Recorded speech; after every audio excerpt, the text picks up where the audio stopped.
Hello, and welcome to Soul-Led Living, a podcast dedicated to helping you live your soul's true path so you can create the dream life you know you are meant to live.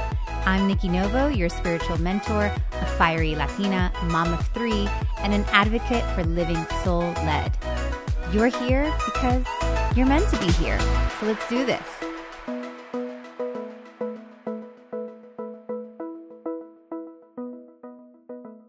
Friends, welcome to another episode of Soul-Led Living. I am interviewing somebody today, and I know that the numbers tell me that people like when it's just me, the solo episodes, but I promise you this is a very important episode to listen to because it is about the energy of worthiness. And I brought on a good friend of mine, Christine Gutierrez, who I have known for many years, who just wrote a book, I Am Worthy. And the conversation is fire. Like it truly is. I'm recording this right after the conversation because I was like, oh, no, I can't let the podcast just go up. I need to tell you guys to listen. So please, I know we like Nikki and only Nikki and the predictions, but this is a very important conversation where Christine and I are both kind of just like jumping off of each other and talking about what it looks like to be worthy, when we're worthy, how we can manifest better, how we can bring things into our lives, what it really like, why we should be worthy, very practical tips on how to bring that worthiness into our lives. And everything stems from here. Like everything you want stems from how worthy you feel about having it or not. So please give this episode a listen, share it with your friends. I think it's an important one. And I hope you're having a beautiful day. So let's enjoy today's episode.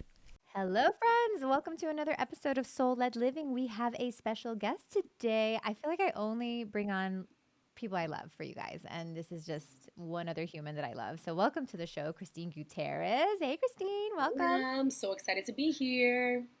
We are going to talk about her new book, I Am Worthy. But in case you do not know her, let me quickly read her bio for you so you can get cozy and comfortable. And we're really going to talk about worthiness. And my intention for you is that by the end of the episode, you have a shift where you can not only intellectualize being worthy, but actually feeling it in your body. So that is our challenge for today's episode. So let us do the work and let us do the shift for you today. But let's start off with her bio. Christine Gutierrez is a Latina licensed psychotherapist, self-worth expert, and spiritual thought leader. Through her work, she offers group coaching, transformational retreats like her annual Diosa retreat in Puerto Rico, and soul-based business mentorship via the Madre Legacy Council. She is the author of the books I Am Diosa and I Am Worthy, and the affirmation deck Wisdom de Alma, as well as the founder of the forthcoming app Diosa, a global community where like-hearted women gather to meet soul sisters. Gutierrez's work has been featured on The Kelly Clarkson Show, Latina Magazine, and the Oprah Magazine, among many others, and the Nikki Novo Soul-Led Living podcast.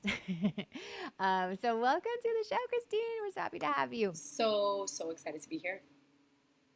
So when I heard that Christine was writing this book and this title, I was like, oh, there is like no person better to write this book because I'll tell you a little bit. I think that's how we met, Christine. But we met at many moons ago at the We All Grow Yes. conference, correct? We met It's a at Latinas blogger conference. And we were all speaking. So like some of us speakers were like hanging out. And I had met Christine like casually. And then the next day I went to her keynote talk. And I was like really blown away from her. But I was like, wow. And like, she was a few years younger than me. She grew up in New York. Like I could see myself in her. She's Puerto Rican. I'm Cuban. We're like cousins. And I remember like leaving her talk, and then I walked into like my little room. So I didn't get to speak on the stage that year. I was speaking in like a little classroom, and I remember being in the classroom and being like, damn, Nikki, you're like selling yourself short. Like, why are you in a classroom? Like, look at Christine. Like, she's on a stage. Like, you can do that too. So it was very expansive for me to meet Christine. And the next year, I actually found myself on the stage. Woo-hoo. So I was really, Yeah. so that's how, yeah. And then we just like became friends since then. She's been doing this work for as long as I have. So she's an OG in the space as well. So we're just really happy that she is bringing this book to the world. I mean, obviously her heart is always like in Latinas, but I think it's a great book for anyone.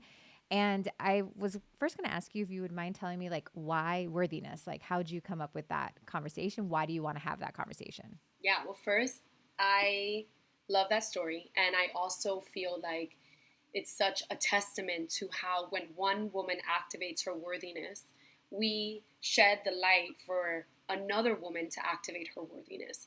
And the more that we dream and the bigger and the more expansive we allow our light to be, and in order to do that, we must believe we are worthy.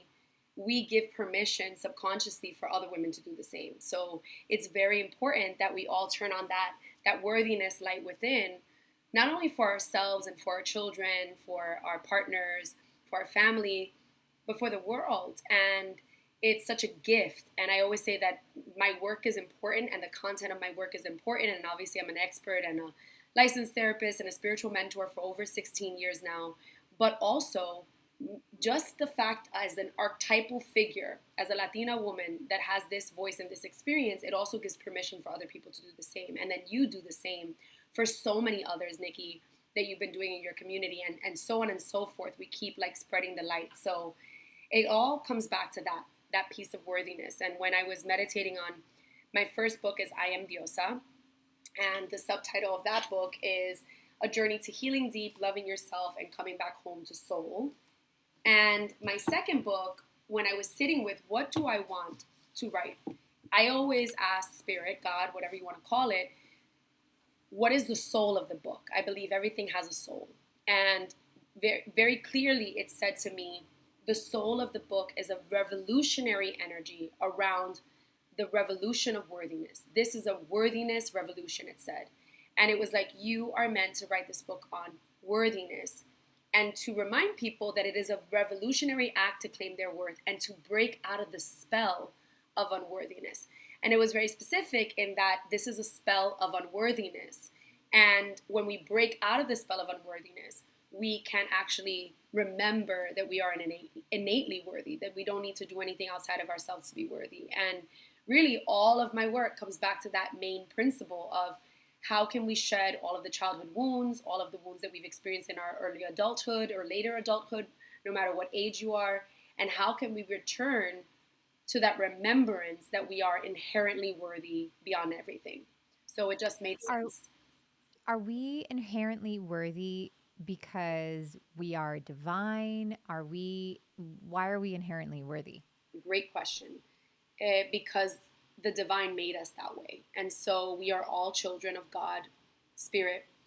And on a spiritual level, because we are all, it's almost like we are these star beings, right? And my daughter's, who's 4, her name is Mar de Luz. She always talks about how she came from the stars, and before me, she had a cosmic mother, and that's where the spirit world is. And she told me last night that, which was really interesting. She said, all the people who have died that are in spirit world are spirit leaders. She called them spirit leaders, and that they lead in spirit realm now.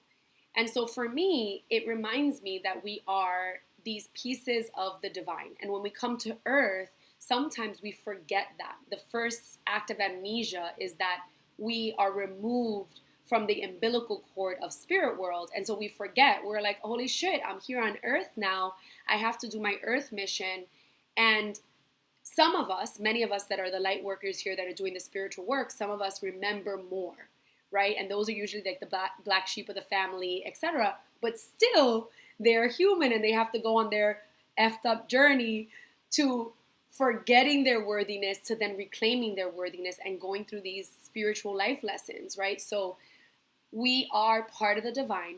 And because of that, we don't need to do anything, say anything, be anything, have a diploma, be in a relationship, have anything to be a part of that God energy. And so the first remembrance is that we are part of this bigger divine cosmic God energy. And until we do not fully claim that, we will not be able to do the next part of the work, which is then to do the human work, which is what are the realistic ways in which I've lost my worthiness? Maybe someone called me a name in childhood and I took on that inner script of feeling stupid since 6th grade. Maybe it was my parents that were my first bully, that were putting me down and making me feel bad or being verbally abusive. I must claim back my worth from all the places where people, situations, systems, which I talk about in this book too, the political systems at play that remove our worthiness. I must revisit all those places and reclaim my worth from them. So in my training, when I was, moving into the work that I do, one of the healings that I learned to do was a soul retrieval. And this, it's very woo woo the way that I was like explained to it. And we do it in the Akashic records, and it's this like very energetic healing. But at the end of the day, like what I was understanding it was is that so you come, let's say, with like 100% energy, like your soul energy, and then you have this experience that I don't know, your second grade boyfriend left you or something like that, and then a little piece of your soul, like a little piece of your energy goes missing. So now all of a sudden like you're on this planet and you only have 90%. So it is like our job to, so in the soul retrieval, basically like you're energetically like calling those pieces back to yourself. But I think that if we even go to like the story of Adam and Eve, original sin, I think it goes deeper where like we lost pieces of our worthiness through our ancestors. So like if my mom was carrying me in her womb and she felt that she was less worthy than a man because she grew up with a bunch of brothers or in a very patriarchal society, like I'm already born, unless I happen to not get that genetically, but I'm already born with that original sin. Like that's already in me. So I actually wish I could be born with 100% soul remembering or soul energy, but I'm actually, because I'm in a human body, and not only is it like the experiences that I've had, but also the experience of the ancestors that are still in my cells. So I have to go and revisit those things to reclaim them. And that may even be the reason why I'm here on this planet, is to actually like reclaim all of the worthiness that has been lost in the lineage. Absolutely. And what happens is that the same way that we are able to say, okay, well, we were part of this cosmic, star family, etc. We were part of this cosmic world, and we now need to remember that we are divine. In the same ways, in our ancestral lineage, we need to look at those themes that played out from preconception, like you said, in the womb. We're already digesting all of this information all the way until now, right? And making that timeline really of our life. And like you said, and one of the words that I wanted to correct, not only for you but for the audience, one of the words that people often like use to minimize, they'll be like, "Oh, this is woo woo," but actually the word woo woo comes from Chinese shamans, and the Chinese shamans were called woos, W-U. So people use the word woo woo to degrade Chinese shamanism because, as we know, all of the historical information across most mystical traditions, which goes back to worthiness too, and like you mentioned in the Bible, like the removal of so many pieces of these stories, but they would put it down, right? So Wu actually comes is the Chinese shamans, and Wu is actually an amazing magical thing, which we know that, right? And most of your audience knows that, but it's good to know so that when someone says, "Oh, that's Wu," you're like, "Yeah, from the Chinese shamans, right? Is that what you meant?" So that's one thing. Second, So great example of reclaiming like that little piece, of right? Like it, worthiness. it is so just by saying it the way that I was saying it is like a dilution of myself, of like literally what I believe in, what I stand for. So I'm like, I just like simply diluted my worth in that That's moment. it. So I have an opportunity if I when I'm ready to reclaim it and it'll come my way and I'm ready to reclaim it. So that's why Christine came and explained that to me. So I just got a little piece of myself back. That's it. Exactly that. Every single time that we have a moment where our magic is diluted or society takes a word or dilutes it from its meaning, same thing happened in the Bible when, so many pieces of the Bible were removed, like the stories of the feminine voice, for example, the Gospel of Mary in the Bible. And when we do this, what happens is that we forget our worthiness because we, as human beings, on a subconscious level, right now, speaking as my therapist cap, we are functioning from our subconscious most of the time. And we need archetypes. We work within symbols. That's how our subconscious works. That's how the dream world works. Now, if we don't have these symbols, we find them from random places like TV and cartoons and all these things, right? Now, the Bible and all of these beautiful spiritual texts that were these beautiful channel texts, yes, they were from humans, but they were also channel texts with a lot of important information. Some of it was removed for fear, right? Now, in the subtitle of I Am Worthy, it says, break the spell of unworthiness, reclaim your divinity, and unearth your power. When we start to name things, that's a spell. That was a negative spell. Now I'm going to put a positive spell. That negative spell is that people talk shit about my spiritual work and they call it woo woo in a negative way. Well, now I know the real information is that it was based on Chinese shamans that were doing exactly what Nikki does in this lifetime with helping people retrieve pieces of their soul, which is actually quite deep, mystical, powerful work that saves lives, right? And so, in all types of shamanism, what we do is we're a bridge between worlds and we help people reclaim those parts. Now, why is worthiness so important? And what I love about the book and how I broke it down is that it has each chapter is dedicated to you are worthy of worthiness, peace, spirit, rest, abundance, soul purpose, health. You are worthy of growth and flowing with the seasons. You are worthy of community. You are worthy of fun and pleasure. You are worthy of love. And you are worthy as you are. And in each chapter, we break down what are the ways you are not feeling worthy? What are some of the reasons for that? And how can we start moving towards this archetype of what I call the worthy self, right? So moving away from the wounded self and moving into that worthy self. And one of my favorite, like, simple things on page 26 of my book, this tool, there's a chart that says, where are my thoughts and actions leading me? And it's this arrow. And on one side of the arrow, it's pointing to the wounded self. And on the other side of the arrow is pointing to the worthy self. And it's a very simple tool and question that says, where are my thoughts and actions leading me?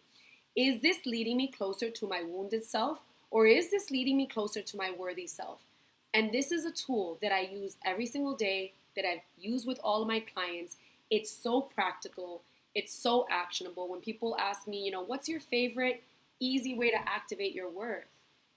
I say, well, this tool, because it's a simple question that you can ask yourself.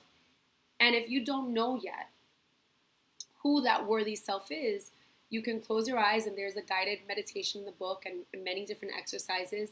And you can start asking yourself, what does my worthy self act like? What does my worthy self sound like? What does my worthy self move like? What does my worthy self sound like in an argument? What does my worthy self sound like when I feel like I've done something wrong or I've made a mistake? What does my worthy self sound like when I want to advocate for myself and speak up?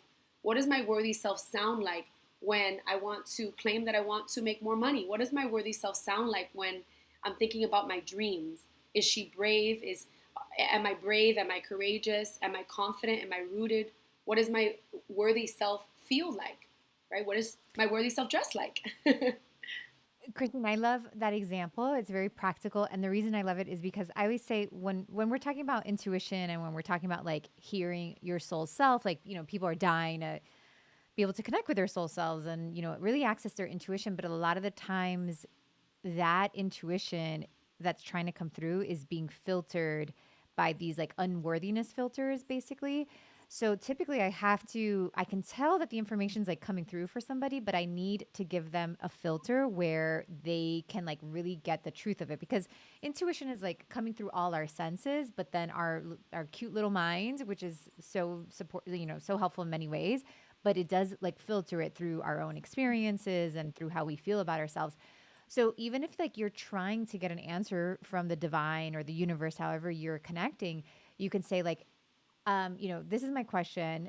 How would I understand the answer to this question if I was in my worthiness? Like if I was the worthy woman, if I was feeling worthy, what would be the respond here? And you're going to get a much stronger soul aligned answer than if you kind of just like left it up to your own filters, which you don't even really know that what they are because they're in your subconscious a lot of the times. And unless you're, doing the deep work, but you can bypass some of that subconscious stuff for a little bit just by like a simple putting yourself through the worthiness filter. So I I love love that that. example. And I love the Yeah. use of the word filter because that's exactly it. And Mhm. when we assume the energy of this is what worthiness feels like and looks like, and even though I might not feel that way in this moment, I will Right. temporarily assume the archetypal Yeah. energy of worthiness to feel into what would that archetypal energy choose for me. Yes. And if I am in my worthy self, right, God spirit show me what I would move like and how I would speak like. And there's so many moments in our life where we're at a crossroads and we need to make a leap of faith, but there are so many of those fears and worries and doubts, and they're so intertwined that it can get clouded and messy. And so when you use this worthiness as an archetype or as a filter, as you called it, you are able to then see clearly, you're able to choose clearly, and you're able to call in that energy before you go into that situation and really say and close your eyes and place your hands on your body. I choose to speak from my worthy self. I choose to handle this in my most aligned worthy self. And what would my worthy self feel like, and what would my worthy self do here? And what happens is it's miraculous, really, because it shifts you into a whole nother dimension where you start really feeling closer and building an intimate relationship with your worthy self. And the more you do this, the more your muscles stronger, and you start to be like, okay, I'm gonna be courageous. I'm going to take this leap of faith. I'm going to have that conversation because my worthy self doesn't settle. Your worthy self has very high standards. Your worthy self has the highest, most amazing regal standards. It's impressive. Sometimes I'm even like in awe of like, oh, wow, like, like these moments where we were talking about earlier, one word or one way to be like, oh, I do this thing, but we're like putting like a dimmer A on little you're diluting it. Yeah. diluting it. Mhm. And instead, we're like, no, my worthy self is center stage energy. My worthy self knows and shines so bright. My worthy self is like, yes, and more, please. My worthy self has an insatiable desire that is ever flowing and limitless. But if I do not go into that place of like, what would my worthy self feel here or do here, it is very easy for us to Totally. maybe do a 20% instead of like a 90% that we want to do. Because the thing is, imagine the body in itself is a filter. The human body is filtering the light of your spirit, of your soul. Your soul is just light, it is just energy, and it's being filtered through something that is more physical. But even the human body is not physical, it's just a bunch of cells very close to each other that makes it look physical. So by we are in a vehicle that is like filtering the truth of your soul. But then when you say, okay, how would I handle this as my worthy self? Like, what would be the answer if I was in my worthy self? You are actually changing the energy within the body as well. So you're like shifting that filter altogether. And I would imagine if you do it long enough, if I did that for 30 days, 60 days, 90 days, then I have gone ahead and like changed the form of the body. And then it becomes a little bit more default rather than having to, actually like think about it and filter it, because all of a sudden I've created my body to be the filter itself. Absolutely. And now you're getting me into my cosmic Christine mode, right? Which is that, for example, when you think about the body that way, Nikki, like you described it, what happens with fears is your body becomes more dense. What happens when you move in this energetic realm where literally you can quantum leap your reality, go from one place where you're absolutely stuck and everything's broken down to, oh my God, my life is amazing, I'm living my wildest dreams, is you become lighter. Physically, you become lighter. You're letting go, you're shedding all of the fears, and you're moving into the space of lightness. And that frequency travels faster, right? So the lighter you are, the more free you are to like leap to your next level, so to speak. And even temporarily assuming that energy allows you to leap to that next level. I like to see life like a video game, and it's like, okay, I get to go to the next level of my destiny. And the next level of my destiny sometimes requires that we do the heavy lifting. You look at all the things, you release all the shackles, the pain, the armor, the illusions, and you walk through those seven gates. Spiritually, there's oftentimes seven gates that you have to walk through. And each gate requires that you leave behind something, your pride, your ego, maybe it's your fears, maybe it's your attachment, maybe it's a person that ain't good for your worthy self, right? Maybe it's a job. And then at the end of the 7 gates, you're so vulnerable, you're naked, you may be fearful, but you know that there's no turning back, and that now you are completely in alignment with your soul self, with your worthy self, and you're ready for this new life. But in order to do that, you must be willing to energetically die from all the things that are part of that unworthiness lie and really step into the worthiness truth. And what happens is that, and this is why I love this work so much, because it really is life-saving and life-changing, is that little by little, these small action steps and these big leaps add up, and you are then living more in alignment with who God wants you to be, with who the great divine wants you to be. All of a sudden, it's like there's less of a split between the two lives, and you are so on track. It's like a target, and you're like, holy shit, I'm walking with my soul as my skin. I'm walking with my worthiness as my skin. And I may, falter because I'm a human and go here and there, but I pivot and I come back so much faster. And the beautiful thing about this work is that it's never too late to start. If you're alive, welcome. Do the work, because it's always going to give you blessings. It's always going to give you gifts. You're going to love yourself and respect yourself so much more. And that love and self-respect and self-worth is going to magnetize all of the blessings to your life. It's going to be like these signals are going to be bing, bing, bing, bing, bing. And the universe responds to that energy. It responds to it. And you don't have to be perfect to do it. And I talk about this in the book. This is not about perfection. This is about honesty. When you are feeling not worthy, it doesn't mean you're bad. It doesn't mean you shame yourself. On the contrary, it means that you honor that you are human, because you are worthy of feeling sad, of feeling broken. You are worthy of your human experience. You are worthy of grief. You are worthy of being in the winter of your life and whatever season you are in, but to not make a home in the place of darkness. You allow it to teach you its medicine, but then you allow yourself to move to the next season. You do not stay stuck in one season. You allow yourself to move through the seasons. Christine, you kind of were moving into the conversation I wanted to ask, which is perfect. But have you seen a client, somebody who's attended the retreats, who has like even just claimed a little bit of the worthiness? And do you see them attracting something different? Like, what is you said it a little bit, but I just want to kind of like really spell it out. What is your belief about, like, okay, like if I can embody my worthiness, like, how does my reality shift, or is my reality shifting? Like, what's happening? Yeah. Well, first of all, your reality shifts in the most important way internally, right? Because that is our first home, our thoughts, our feelings, our energy, our body. So the first gift is the way you feel. And any shift in that energy and that belief system is a miracle and is a blessing and is the first shift in reality. Next Right. So up, basically, like I may feel safe, but that doesn't mean I have consistent money or something like that. And but the first sign is that, like, I'm all of a sudden like not caring so much. exactly. So let's say Okay. you're talking about money or something, right? Or let's say you're talking about, and you're like, okay, I want to work on my worthiness to receive money, right? And all of a sudden you start doing these affirmations, and we have a chapter on soul purpose and abundance in the book as well. So you can do the work with the book on this very topic, which is so important to me. And let's say you start doing the affirmations. You start, I am worthy of allowing myself to get paid to do the good things that I want to do in the world. I am worthy of abundance coming in many forms. And all of a sudden, you start feeling lighter, and you start feeling the possibility of expansion. It's not there yet, but you start feeling as though it already is happening in your body.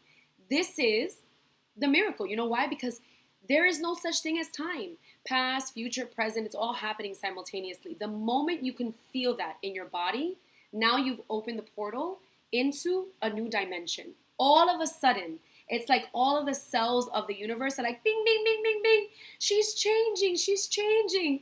We want to assist her. And then they come running to your assistance. And all of a sudden, things start rearranging. Some rearrangements take more time because there's denser matter to move through, and some are faster. And we are not in charge fully of how fast or not. We can just say what is the best next action step to take, both energetically and in actions, because we need both. You know, like that African proverb that says, pray but move your feet, right? So pray but move your feet. And so then next, the next thing that happens is you start making those steps. Maybe you start writing down in a notebook. I make, 10, 20, 50, $100,000 a month, right? Doing what I love in the world in soul aligned ways. And you write it down. Well, that's the second step in this manifestation process, because now it's coming from thought to form in written. And that is an act of manifestation. And then you share it with one trusted person who has big dreams just like you. Now you've added energy to that manifestation. And now you start putting your art out there in the world, and you start posting online and you start leading workshops. All of a sudden you're putting more energy to that visualization, and before you know it, you get bing bing your first payment for this offering that you've been dying to do, and you keep magnetizing it. And so eventually the external reality catches up and everything changes. um, Everything changes. Because it's like I love that explanation. Thank you. And I think it's because it's the law of resonance, right? Like the law of resonance says, I do not attract what I want, I attract what I am. So if I am worthy, I always use in the podcast, Christina, I talk a lot about like Barbie Dream House. Like if you are the teacher Barbie, then your reality is going to be the teacher Barbie reality. So if I am the I am worthy Barbie, then like my reality is going to be of the I'm worthy Barbie. That's just like how it's like it's like you just can't be and then have the old. So you have to like be when you're already in the being. So therefore like the reality has to match the being. Absolutely. So that's the beauty of bringing this in. Okay. Um, now I lost train of thought of my question. Hold on. Well, I'll say something to that. The identity Please. shifting. I think that, when we talk about identity, right? Like that's what I hear when you talk about the Barbie example. And I love in the Barbie movie where they had to do like this spell breaking as well. And it's very, Mhm. very aligned with the I am worthy belief that we break the spell of unworthiness, but we also are putting a new spell, right? So at the end of every chapter, it says unworthy lies. And then it said worthiness truths. And the worthiness truths are your new spell that you're going to place. Because it is like brainwashing ourselves. It's like, I'm going to brainwash myself with all the good things. I'm going to brainwash myself with all the positive things and all the good things. And this doesn't mean I'm going to bypass things and not go through the shadows and the work that I need to do, but it means that I'm going to choose to think and feel things that are actually going to give me what I want. I'm not going to make a home in the shadows. I'm going to work through and integrate the shadows and walk with my shadow, because that's what we do. And that's what I teach, right? Is that we want to go to the depths, right? Because life is lifing, and there's going to be difficult things that happen, deaths, and having to be caretakers of elder people, and losing loved ones, and losing your job and money. And there's so many hardships that happen in life, right? We cannot escape them, but we can ride them with faith, with grace, with more appreciation and understanding, with asking for community help, right? And again, this book talks about this is not just about when you're happy. Worthiness work also is when you are down and out and you need community. I am worthy of community. I am worthy of asking for help.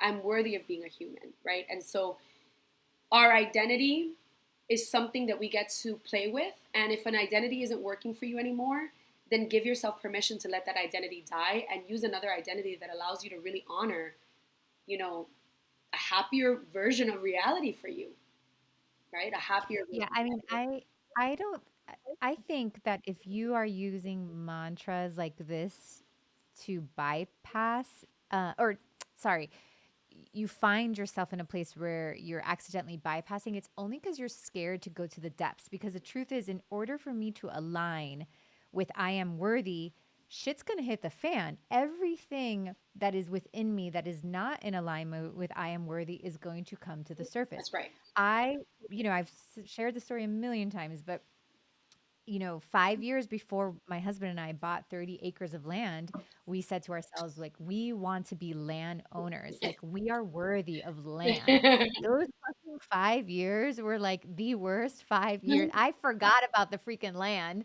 because it was so difficult. But what was happening was that, like, my worthiness, like the person who felt worthy enough to have these 30 acres. There was a lot of things within her relationship, within her family, that were acting out unworthiness. Mm-hmm. So all of that had to be cleaned up. So like if shit's not hitting the fan, then you're doing it wrong. You know what I mean? Like if crazy things, like I don't want to say that it should be hard. I don't want to put that out there, but I'm just saying that like sometimes, I always say like when those weird things happen, it's like amazing. Your manifestation is working. Yeah, the It's working. initiation has begun. I tell people when something Yeah. when something difficult happens, be like, thank you for this initiation. I'm ready to slow And you what did I do to call this upon myself? Like, it's kind of like, oh, damn it, I wished upon that star. And when I wished upon that star, this has to be cleaned yeah, out. It like just has to. me writing this book, right? At this time of writing this book, and Nikki's my friend, so I'm gonna be more personal on this podcast. And when I wrote this book, I was still breastfeeding my daughter. I breastfed her for 3.5 years, and I was caretaking at the time my ex-husband, who is the daughter of my father, the father of my daughter, right? And he had an illness, like a neurological condition. And I was caretaking him and her, and I was very grateful that I was able to, but we had to ask for help from our community. It was really, really draining. I was like so tired. I was like burnt out because I was at home.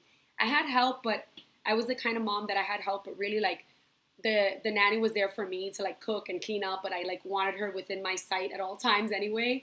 So it really wasn't like I had all the time in the world kind of thing.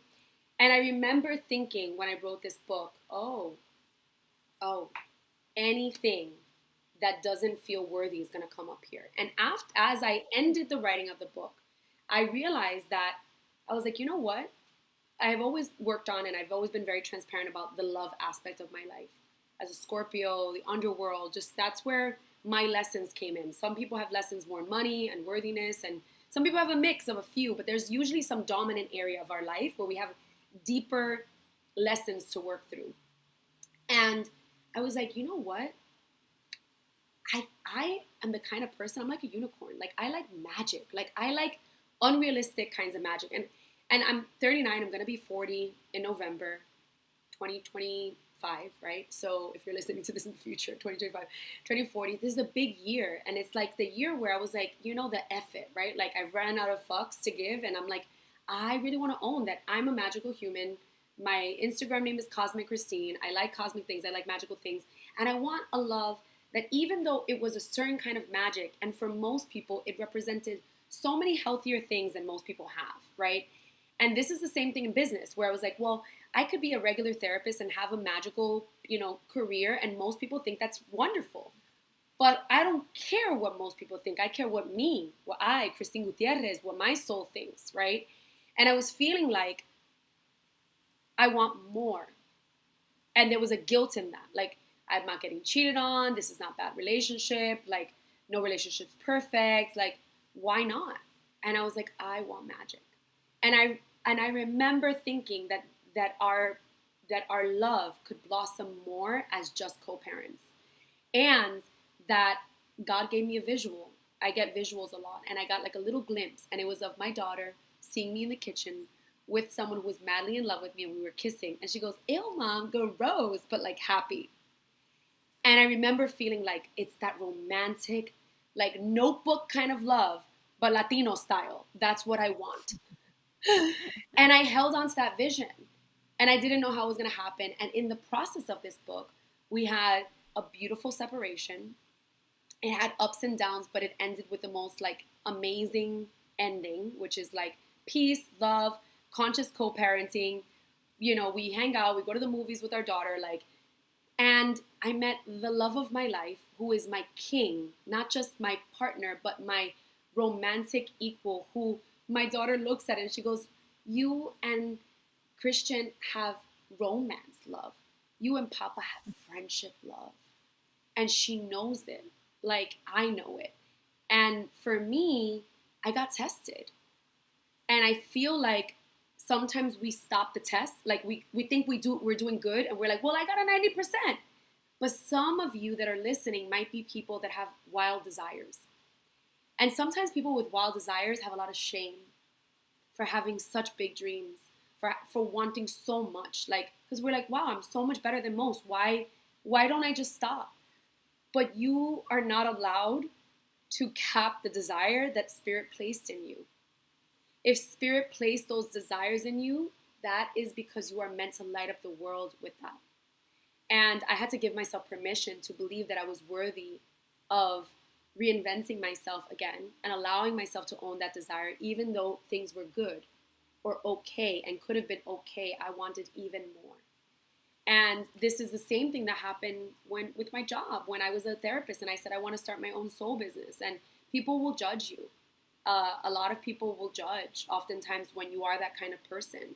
And that's why it's important to be around other people that have these wild worthiness dreams so that you can know that you're not alone. And it is humbling and so rewarding to live this way. And it takes a lot of courage. You have to be a very courageous person to live the soul-led way and to live with that worthiness archetype like on blast.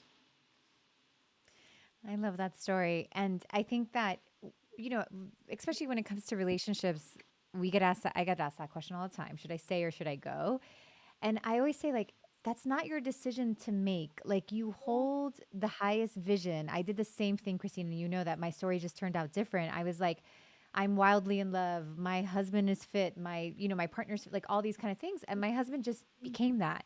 Where in your case, like, it was like the nature was, the nature of the relationship was bringing you in another direction. So I didn't make the decision to like make my husband into what he is. I set the intention from the most worthy part, like the most audacious part of me, that like perhaps I deserve to have all those things. And it is not my job to know exactly like how I get to That's that. it. I'm not going to get in the way of it. I'm not going to micromanage it. And my husband felt that energy and he's like, shit, I gotta jump on this train. Like I gotta Yes, catch up because to this train. you set the worthiness standard, right? Like, here's the Right. deal. I started, it's like, us witchy women, we start writing our new vision list. We're like, well, either you're going to be it or Right. spirit is going to bring it in another package. Yeah. Yeah. But having the audacity to believe that you're worthy of that, that like God's not going to strike you down with a thunderbolt or whatever because you want more. And I think like when we don't want more, we are in a very unnatural state, because if you Absolutely. think about it, the divine universe is constantly expanding. It always wants more. Like it has everything and it wants more. It's always expanding. It's never ending. So I always say it's like inconvenient to want more. It's inconvenient to be in touch with your desires, but it would be unnatural Yeah, otherwise. and you say stagnant. I love Dr. Clarissa Pinkola Estes, who wrote Women Who Run with the Wolves, and I had the privilege and pleasure to work with her in person as my mentor. And I learned so much from her. And one of the things she talks about is that so many people are walking around spiritually dead. Like, you know, bones with skin dripping and no soul. And that only happens when we don't dare to desire more or want more. And I have seen my life, my client's life, that, like you said, it can be inconvenient to freaking pull your life apart and to question things and, to not live in a delusional state in the negative way where you're like, well, I'm not going to face this. I'm going to just put it under the rug, right? Like sometimes it can be temporarily easier to lie to yourself, but you will always feel that knot in your stomach if you are ignoring it. And I have made the commitment in this lifetime to be one with my spirit and to walk more and more and more in integrity with the most wild, audacious desires of my heart in every area of my life. And even with the vision of my conscious co-parenting, I had this wild vision that, that my ex or my daughter's father and my future, husband were going to be hanging out together in a barbecue, going, laughing together with my daughter. And then my daughter was going to have two versions of this masculine energy with just more love. And I got exactly that. And I held that standard. And I think that what this book gives you permission to do is to do the deep work that we both have done, that so many of us are doing, to not stop and to raise the standard so that God, spirit can rearrange things. You don't know exactly how it's going to look. But if you know that your worthiness, thermometer is set here at 100%, that becomes your compass. And then you can clearly decipher, okay, no, like this is the vision and I'm not willing to settle. And the more you do that, the more you become in love and the more you can trust yourself, right? And that is like the biggest piece of peace that you can feel in your life, is that you trust yourself, that you can protect yourself, that you can count on yourself, that you can be devoted to your desires, and there's a safety in knowing that. And then it allows you to open up to the right people, and then when the time comes in romantic areas, then you can let go and be protected and be loved because you're already doing it for yourself. So you just have a Mm-hmm. soft place to land. And yeah, I'm really excited, because I've seen now, I went to New York, and I did my book event there, and it was so amazing to see all these diosas. But the woman that introduced me, her name is Miguelina of Brujas of Brooklyn, and she was my client. She had found me Googling how to break free from a toxic relationship. And we did the work. She went to the diosa retreat. And I remember one time she was talking about her ex like over and over again, like this guy. And I was like, aren't you tired of talking about him? You've moved on already. Like, aren't you tired of it? And she was like, holy shit. Like, no one called me out like that. And she was like, I'm tired of it. From that day on, she stopped. She claimed it. She moved on. She did the inner work. She was celibate. She did all the things to heal herself. She started attracting healthy men, and she found her partner. The next day after the book event in New York, she was getting married. She didn't know it at Aw. the time when she said yes to the book event, Uh, to the love of oh her my life, who's this kind, loving, devoted king who loves the shit out of her. It was just magic. I know the Benny, my husband and I, we recently I said like kind of renegotiated our marriage, and one of the things that we both looked at each other, we're like, we're tired. We were like talking about some stuff in the past. I was even talking about like my parents, my mom, and I was like, I'm so tired of that conversation. Like, we're just tired of that conversation, and really just like, this is, it can't go with your new identity. I love that. And then the new stuff coming to her life. Okay, my last question for you, Christine, and see if you can like figure out this puzzle. So let's say I'm a big dreamer. I got this. I believe in I'm worthiness. I'm doing the work. I'm reading the book, all that stuff. And I've decided I, Nikki Novo, am worthy of a million followers on, I don't know, my Instagram. Like, so I believe I'm worthy of that, but it does, like, my reality doesn't change. And then, because the thing is, then I'm like, then my practical mind will get in the way sometimes and be like, well, because I'm a big believer in like getting great at the things that you do, Yes, especially as an artist. I'm like, get great as a writer, get yes. great as an intuitive, great as a podcaster. Like I don't jump over that. Like so if I say like I'm worthy of, I don't know, a million whatever downloads on my podcast, let's say, but maybe there's some truth that like I am not like good at that craft yet. Hmm. Um, so I don't know. Do you get what I'm Yeah. saying? Like how So, does that practical and like that belief in like my worthiness? Like you, I deserve to have, like I should have a big, yeah. I should be making $1 million a year or whatever. Like I'm worthy of that. Well, there's a difference between like worthiness and like entitledness, right? So Okay. the Yeah. worthiness is like, I believe that I'm worthy of that, and I'm also humble to God's plan. So, for example, Right. there's like this simultaneous like energy that you hold in like the what's seemingly at its opposites, right? So, like in manifestation, you have your eye on the prize, but you have to completely let go. So it sounds like it's opposites, but it's actually how the universe works. And it's the same thing with when we are claiming bigger things beyond our reality. We can say things like, like for example, this is a real thing. Like, I have made millions in my business over the course of my business, but I want to make millions a year, right? Like that's Right. that period. That's what I want, and I want more Latina women and women in general making millions doing what they love as spiritual women.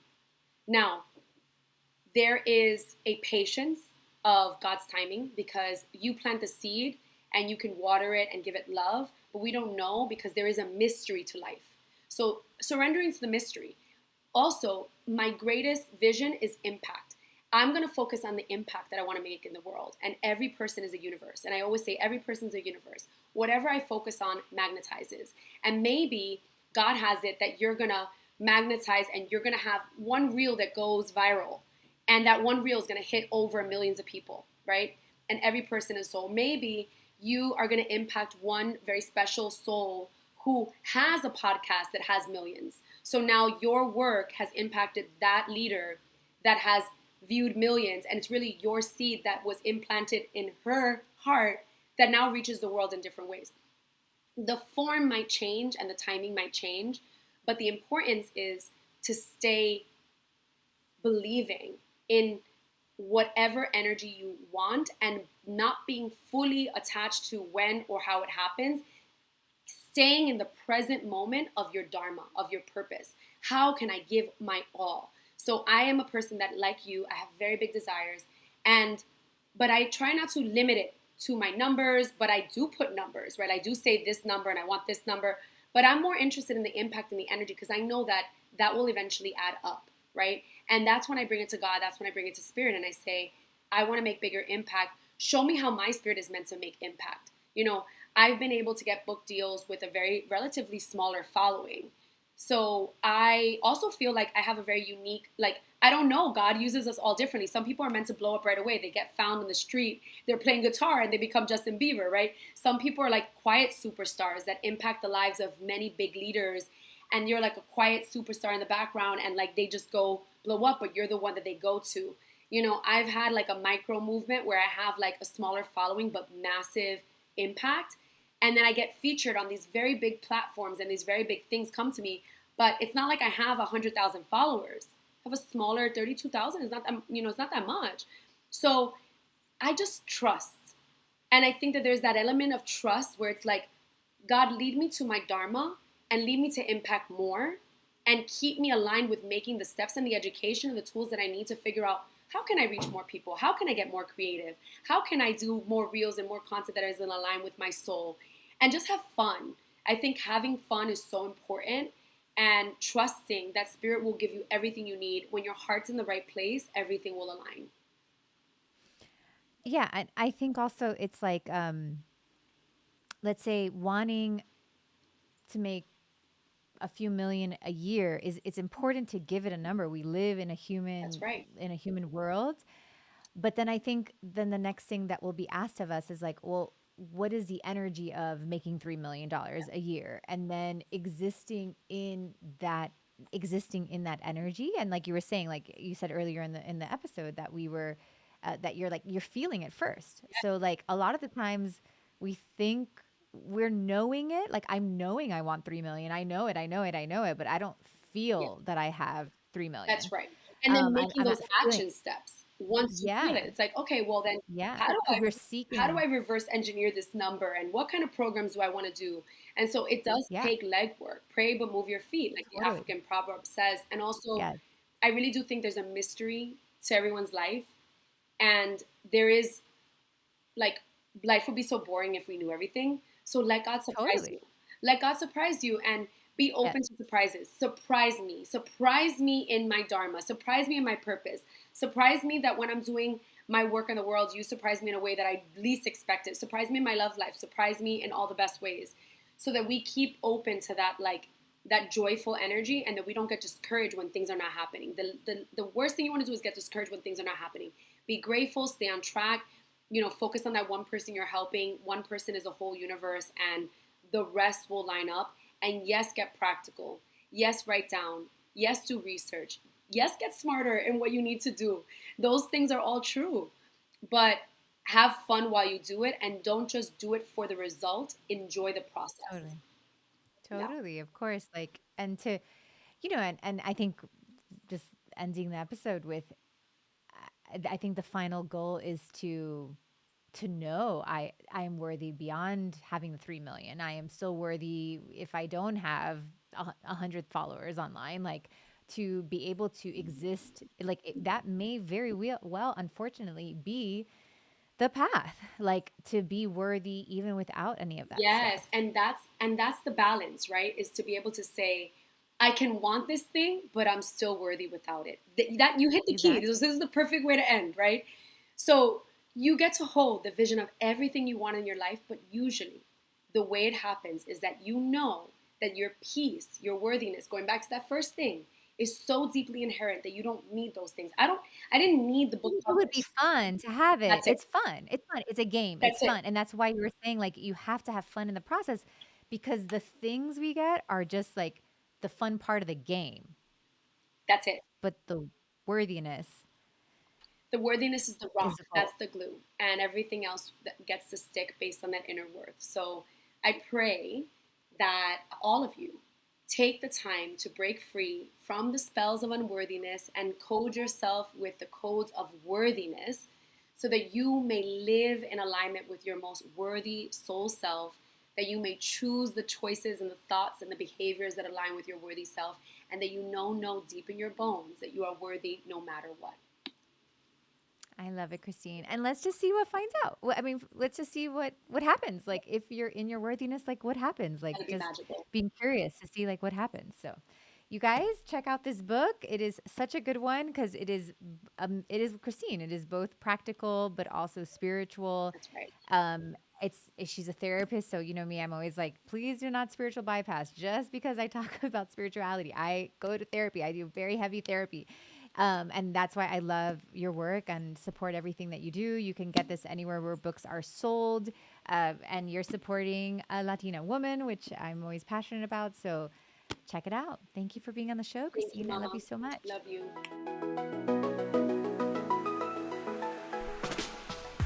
That's it for today's episode. Thank you so much for listening. I love you guys so much. If you have a sec, I would so appreciate it if you would leave me a review wherever you listen to podcasts. Those reviews are so helpful. And if you're ready to start living your soul-led life, pick up my latest book, Soul-Led Living, available on Amazon. Until next time, love you much.